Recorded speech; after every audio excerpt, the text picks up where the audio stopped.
Hey friends, if you wish to fix task host window, task host is stopping background task in Windows 11, then please watch this video. I will guide you through the resolutions.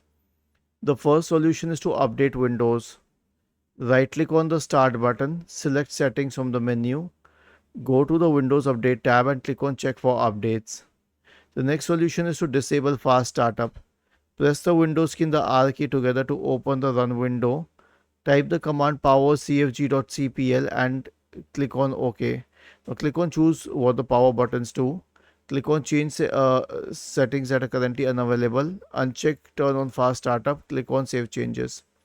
The next solution is a clean boot. So search for system configuration and then go to system configuration.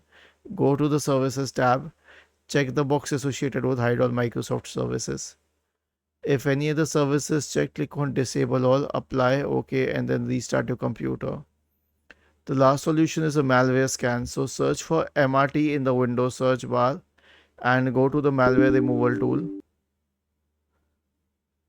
Click on next, select full scan, next, and then let it run through. Was this helpful? If yes, then please subscribe to the channel. If not, then let us know in the comment section of the video on how we could help you further. Thank you for watching this video and have a nice day.